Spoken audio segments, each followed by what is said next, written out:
दोस्तों, हम इस वीडियो में बताएंगे जीवन जीना और ढोना। तो ये जो कहानी समझो या कुछ समझो, लास्ट तक ज़रूर सुनिएगा और प्लीज़ सपोर्ट ज़रूर करिएगा। तो स्टार्ट करते हैं। जीवन जीना और ढोना। मैंने कुछ लोगों को देखा है जो जीवन जीने के लिए एवं कुछ करने के लिए जीते हैं, लेकिन कुछ ऐसे लोगों को भी देखा जिनकी जीवन जीने की तमन्ना खत्म हो गई और वे हाथ उठाकर प्रभु से प्रार्थना करते देखे गए कि प्रभु, अब हमसे जिया नहीं जाता, हमें अब उठा लो और पास बुला लो। अब इस सूत्र का विवेचन करने में जीवन जीने वाले एवं जीवन ढोने वाले का चरित्र हम इस वीडियो में बताएंगे। मैं प्रातः भ्रमण करने का नित्य का अभ्यासी हूँ। चाहे अपने शहर में रहूं या अन्यत्र जाऊं या परदेश जाऊं, प्रातः भ्रमण के नित्य के अभ्यास को नहीं छोड़ता। मैं बनारस से बंबई जाता हूं तो मरीन ड्राइव पर नित्य घूमता हूं। वहां पर हजारों की संख्या में पुरुष एवं महिलाओं को नित्य घूमते आप भी देख सकते हैं। मैं जब घूम रहा था तो एक सज्जन हाफ पैंट एवं टी शर्ट तथा कपड़े का जूता पहने 5 लोगों से खड़े होकर बातें कर रहे थे। उनके बात करने के तरीके से प्रभावित होकर मैं भी उनकी बातों को सुनने के लिए खड़ा हो गया। वे चाहे व्यापार की बातें, चाहे अध्यात्म की हो, चाहे परिवार की, खूब दिल खोलकर और हंसकर बातें कर रहे थे। उनके अच्छे अंदाज को देखकर मुझसे रहा नहीं गया और मैं पूछ बैठा कि भाई साहब, मैं आपकी उम्र पूछ सकता हूँ? तो उन्होंने बताया, I am young man of 85 years only, यानी मैं सिर्फ 85 वर्ष का जवान हूँ। उनका जवाब सुनकर और जवाब देने का तरीका देखकर मुझे भी आश्चर्यचकित प्रसन्नता की अनुभूति हुई कि देखे, इस आदमी का जीवन जीने का अंदाज कितना शानदार है। 85 वर्ष का होकर भी अभी अपने को जवान मानता है। ऐसे आदमी जीवन जीने का आनंद लेते हैं, उन्हें मरने की बात सोचने की फुर्सत कहाँ। ऐसे व्यक्ति की प्रसन्नता देखकर आत्महत्या के लिए जाता व्यक्ति भी अपनी आत्महत्या का इरादा बदल देगा और जीना चाहेगा। आत्महत्या वे ही लोग करते हैं जो जीवन से उब जाते हैं, निराश, हताश एवं उदास हो जाते हैं। जीवन उनको रास नहीं आता, जीवन भार लगने लगता है तो वे यही ठीक समझते हैं कि जीवन को ही समाप्त कर दो। ना रहेगा बांस और ना बजेगी बांसुरी, ना रहेगा शरीर और ना उसकी समस्याएं हमें परेशान करेगी। प्रातः भ्रमण में इस 85 वर्ष के जवान से विदा लेकर आगे बढ़ा तो थोड़ी दूर पर एक दूसरे सज्जन मिले। वे भी हाफ पैंट, शर्ट एवं कपड़े के जूते पहने हुए थे। वे भी बड़ी प्रसन्नता से 4-5 लोगों से हंसकर बातें कर रहे थे। उस व्यक्ति की प्रसन्नता देखकर मैं पुनः रुक गया उनकी बातों को सुनने के लिए। बातें सुनने के बाद उनकी भी उम्र पूछ बैठा तो उन्होंने कहा, आई एम 82 नॉट आउट, यानी मैं 82 वर्ष का हूँ, लेकिन ज़िंदगी जीने से बाहर नहीं हुआ हूँ। ऐसे जिंदा दिल व्यक्तियों का जीवन जीने के लिए होता है, मरने के लिए नहीं। ऐसे व्यक्ति जीवन को कभी भार नहीं समझते। वे कुछ करने के लिए जीते हैं, मरने के लिए नहीं। वे यह भी जानते हैं कि मरना तो निश्चित है, लेकिन जब मौत को आना है, आए। नहीं छोड़ेगी तो चला जाऊंगा उसके साथ। ना तो मौत की प्रतीक्षा करूंगा और ना मौत से घबराऊंगा। जिसका आना अवश्यंभावी है, उससे क्या घबराना। अब मैं ऐसे व्यक्ति का चरित्र चित्रण करूंगा जो जीवन को जीता नहीं, ढोता है।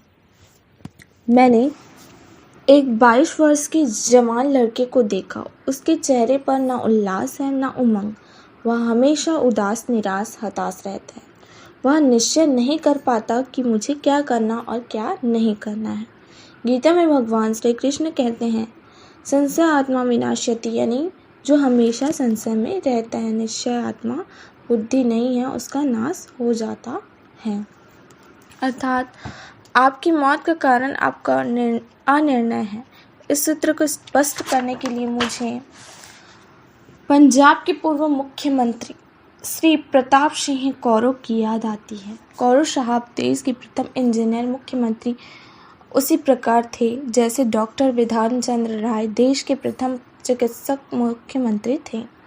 कौरो साहब दिल्ली से चंडीगढ़ कार से जा रहे थे। उनके बगल में पंजाब के चीफ सेक्रेटरी एवं सामने वाली सीट पर उनके प्राइवेट सेक्रेटरी श्री तलवार बैठे थे। गाड़ी जब चंडीगढ़ की ओर जा रही थी तो रास्ते में एक खरगोश सड़क पार कर रहा था और इनकी गाड़ी से दबकर मर गया। कैरो साहब ने गाड़ी रुकवा दी और अपने प्राइवेट सेक्रेटरी तलवार साहब से पूछा कि यह खरगोश दबकर क्यों मरा। तो उन्होंने जवाब दिया कि साहब, इसकी मौत आ गई तो मर गया। क्यों मर गया मैं कैसे बताऊं? उनके बगल में बैठे चीफ सेक्रेटरी साहब ने पहले ही कह दिया कि साहब, इनके बाद आप मुझसे पूछेंगे कि खरगोश क्यों मरा, मैं भी नहीं बता पाऊंगा। तो कैरो ने कहा कि जब खरगोश सड़क पार कर रहा था तो उसने जब गाड़ी आते हुए देखा तो पहले दुबक गया और उसके बाद वापस पीछे भागा। उसका दुबकना उसका अनिश्चितता था। अगर वह बिना दुबके सड़क पार करता या वापस पीछे भागता तो बच जाता, यानी उसकी मौत का कारण उसका इंडिसिवनेस था, ना कि रॉन्ग डिसीजन। कैरो साहब ने इस एक छोटे से उदाहरण से अपने अधिकारियों को यह संदेश दिया कि कभी भी आप इंडिसिसिव ना रहें, मतलब अनिश्चित ना रहें। निर्णय में विलंब ना करें। निर्णय चाहे जल्दी ले या विलंब से ले, गलती तो कभी कभी होगी ही, अतः गलती होने दीजिए, लेकिन निर्णय लेने में कभी विलंब ना करें। गलती से अवश्य सीख लेने की चेष्टा करें कि गलती भविष्य में ना होने पाए। जिनके जीवन में ना आनंद है, ना उमंग है और ना उल्लास है और निश्चय आत्मा बुद्धि भी नहीं है, उनका जीवन जीना कभी सार्थक नहीं होगा। और ऐसे में ही व्यक्ति जीवन को ढोते हैं और मरने की प्रतीक्षा करते हैं। एक सूत्र का और प्रतिदान करना चाहूँगा, वह है जैसी दृष्टि वैसी सृष्टि। जैसी हमारी दृष्टि होगी वैसी ही सृष्टि हमें दिखाई पड़ेगी। हमें बताया जाता है कि हमारी सोच भी सकारात्मक होनी चाहिए, नकारात्मक नहीं। जब सकारात्मक सोच होगी तो हमें उसके सगुण दिखाई देंगे और जब नकारात्मक सोच होगी तो हमें दोष दिखाई देंगे।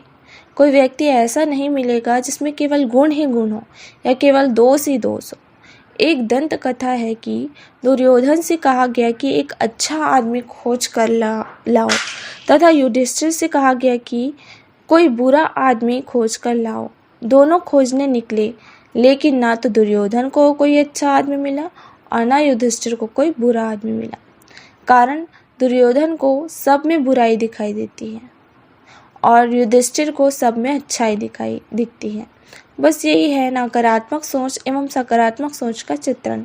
यही है जैसी दृष्टि वैसी सृष्टि।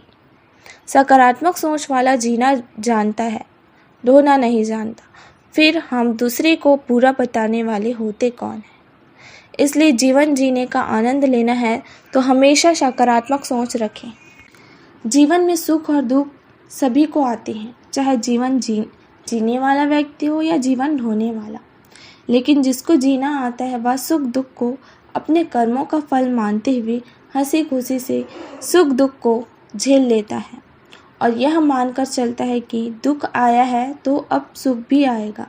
लेकिन जिसे जीवन ढोना है उसको दुख और दुखी कर देगा और उसके जीवन की उदासी निराशा को और अधिक बढ़ा देगा।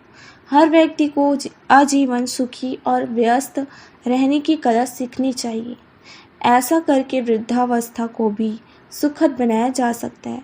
अगर आपका स्वास्थ्य नियंत्रण में है एवं विचार सकारात्मक है तो इसकी किसकी हिम्मत है जो आपको बूढ़ा बना देगा। वृद्धावस्था में कमाई नहीं होती है तो अपने खर्चे के लिए जवानी की कमाई को अपनी हैसियत के अनुसार बचाकर सुरक्षित रखना चाहिए। अपने दाम्पत्य जीवन को भी अनुकूल बनाकर रखें। दोनों एक दूसरे का ख्याल रखें। जीवन में मधुरता रखें, कटुता को ना आने दें। यह मानकर चले कि जब रहना साथ में है तो हम प्रेम से रहें। कभी जीवन में प्रतिकूलता आए तो अन्य अनुकूल दाम्पत्य जीवन वाले से सलाह ले सकते हैं। मेरा अनुभव है कि प्रतिकूलता का कारण केवल एक दूसरे को समझने की कमी है।